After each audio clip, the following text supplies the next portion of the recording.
ئێرە ڕادیۆی دەنگی گەلە.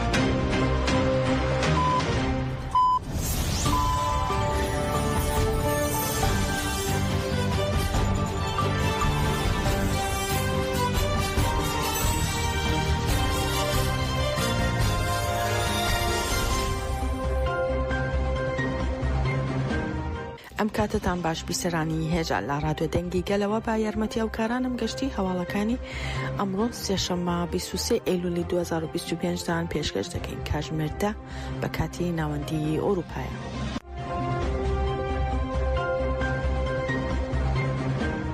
رازیا ئۆستۆرگ یەکێک لە پارێزەرانی نووسینگە یاسایی سەداکە لە 15 ئەیلول لە گرتوخانەی PTF ئێمراڵی دوای 6 ساڵ دیداری لەگەڵ ڕێبەرەوە جەلان ئەنجامدا باسی دیدارەکەی بۆ ئاژانسی ڕۆژ نیوز کردووە و هەروەها باسی ئەو هەڵسەنگاندنانەی ڕێبەرەوە جەلانی کردووە کە لە دیدارەکەدا پێوەست باف پرۆسەکە کردوێتی.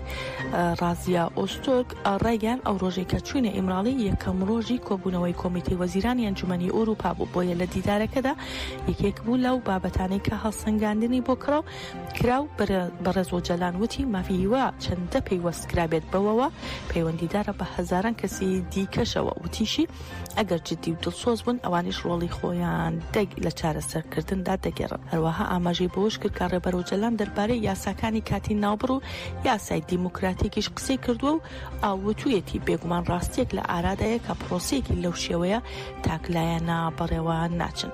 هەروەها وتیشی بەڕێز ئۆجەلان وتوێتی کورد ڕەهەندی سیاسی کۆمەڵگا ئابووری و چاندی هەیە و تەنها با ڕێفۆرمی یاسایی ئەگەری چارەسەرکردنی هەیە. رازیا ئۆستۆرگ لە بەردەوامی قسەکانیدا سەبارەت بە بڕیاری کۆمیتەی وەزیرانی ئەنجومەنی ئەوروپا سەبارەت بە مافی هیوا وتی لە دیدارەکەدا یەکەم هەڵسەنگاندنی بەڕێز ئۆجەلان سەبارەت بە مافی هیوا بوو.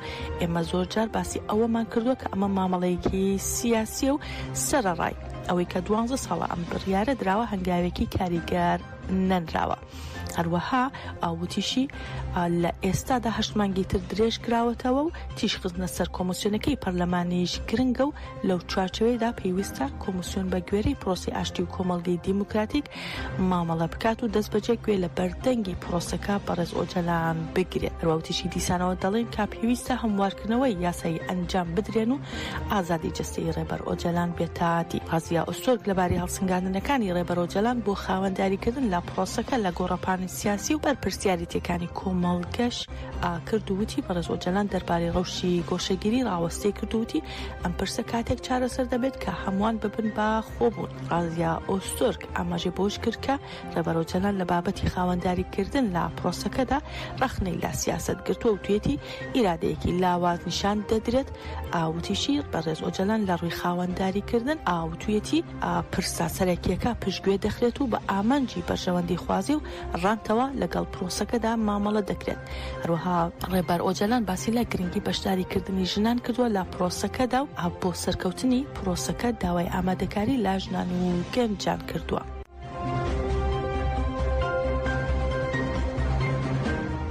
لە ناوەندی شاری حەسەکە لە چارچەوەی چالاکیەکانی ژنان بۆ ئازادی جەستەی ڕێبەرەوە جەلان بە بەشداری ژمارەیەکی بەرچاو لە ژنان و ئەندامانی کۆنگرێساری شاری حەسەکە لە پێناو ئازادی جەستەی ڕێبەرەوە جەلان ڕێپێوانێکی بەرفراوان ئەنجامدرا. ڕێپێوانەکە دواتر بۆ گربوونەوە گۆڕدرا و پەیامەکانی ڕێپێوانەکە لەوێدا خوێندرانەوە و هەرواتیایدا خالدا بۆتی ئەندامی کۆردیناسیۆنی کۆنگرێساری شاری حەسەکە ڕایگەیاند دەبێت هەمووان پەرەبات تێکۆشانیان بدەن بۆ سەرخستنی پرۆسەکە و ئاماژەی بوو نامەیەی کرد کە ڕێبەرەوە جەلان بۆ هۆزە عەرەبیەکانی سووریای ناردبوو و ڕایگەیاند دەبێت هەموو پێکهاتەونەتەوەکان بەرامبەر با شەڕ و ئاڵۆزیەکان یەکگرتوو بن.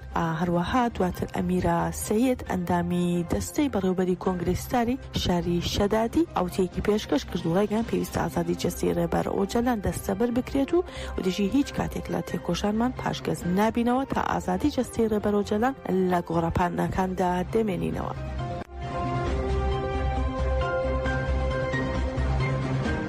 بڕیارە لە 24 ئەیلول کۆمسیۆنی دیموکراسی خوشکومڕایەتی و یەکگرتنی نەتەوەیی کە لە پەرلەمانی تورکیا پەیوەست بە چارەسەرکردنی یاسایی و دیموکراسیانەی پرسی کورد دامەزراوە 12هەمین کۆبوونەوەی خۆی لە کاتژمێر 11 ئەنجام بدە. لە 12هەمین کۆبوونەوەکەدا کۆمسیۆن بە دوو دانیشتن گوێ لە ڕێکخراوە مەدەنی و ناوەندە ڕۆشنبیری و فکریەکان دەگرێت.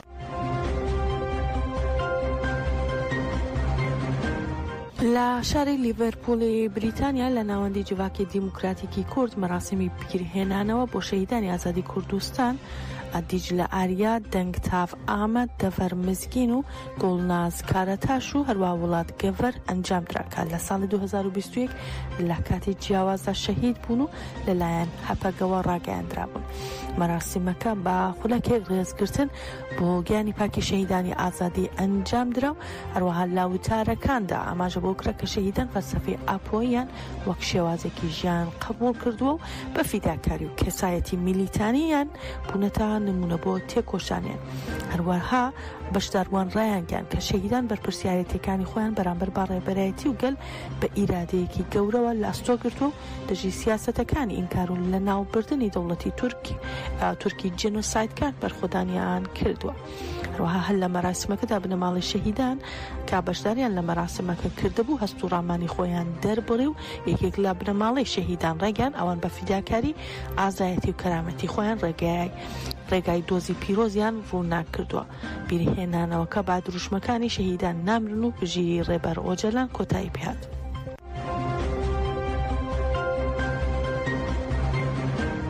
چەکدارانی حکوومەتی کاتی هێرشیان کردوتە سەر خاڵێکی هێزەکانی یاسایشی ناوخۆ لە دەوروبەری گەڕەکی شێخ مەقسوود لە حەلەب. هێرشەکە لە دیوی چوارڕێوانی شیحانەوە ئەنجام دراوە و هێزەکانی یاسایشی ناوخۆ وڵامی هێرشەکانیان داوەتەوە. بە پێیزانیاریە سەرەتاییەکان سێ چەکداری سەر بە حکوومەتی کاتی بریندار بوون و هێزەکانی یاسایشی ناوخۆ درۆنێکی چەکدارەکانیان خستۆتە خوارەوە و دەستیان گرتۆ بەسەر ژمارەیەک لە ئۆتۆمۆبیلەکاندا. فەرماندەی گشتی هێزەکانی یاسایشی ناوخۆ لە ڕاگەیاندراوێکدا پشتڕاستی کردەوە کە هێرشەکە لەلایەن گروپەکانی سەر بە وەزارەتی بەرگریەوە ئەنجام دراوە و هێزەکانیان لا چوارچەوەی مافی بەرگری ڕەوادا وڵامی هێرشەکانیان داوەتەوە. لە ڕاگەیاندراوەکەدا جەخ کراوەتەوە کە هێزەکانیان توانیویانە هێرشەکە تێک بشکێنن و سێ چەکداری سەر بە گروپەکان بریندار بکەن و درۆنێکیش بخەنە خوارەوە.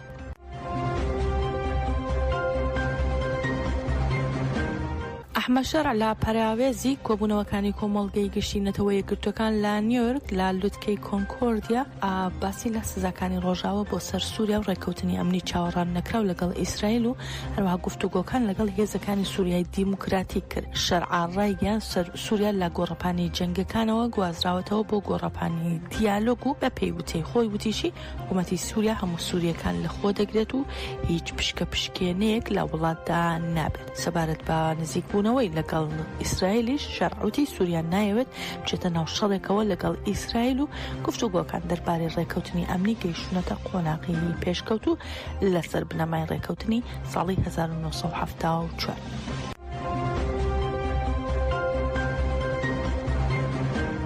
مقتەدا سەدر ڕێبەری ڕەوتی سەدر لەبارەی دۆخی عێراق و ئەنجام نەدانی هەڵبژاردن پەیامێکی بڵاو کردوێتەوە ڕایگەاندووە عێراق لە کۆتا ساتەکانی تەمەنیدایە. دەشڵێت هەتا ئەم سیاسەتمەدارە گەندەڵانەی ئێستا لە دەسەڵات دابن هەڵبژاردن چارەسەر نییە و هیچ گۆڕانکاریەک ڕوو نادا. ئەوە لە کاتێکدایە لە شەوی ڕابردووەوە خۆپیشاندانی هاوڵاتیان لە شاری بەسرە دەستی پێکردووە بە مەبەستی پاڵپشتی مقتەدا سەدر.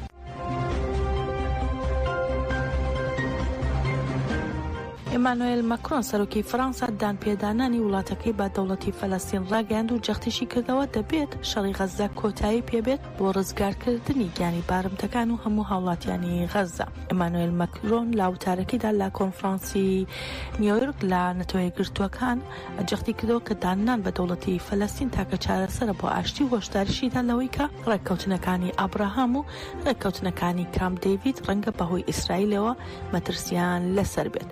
وتیشی دانان بە مافەڕەوەکانی گەلی فەلەستین لە مافەکانی گەلی ئیسرائیل کەم ناکاتەوە و دانان بە فەلەستین و شەرعێتی ئەوان و مرۆڤایەتی ئەوان چارەسەرە بۆ ڕاگررتنی وێرانکاریەکە.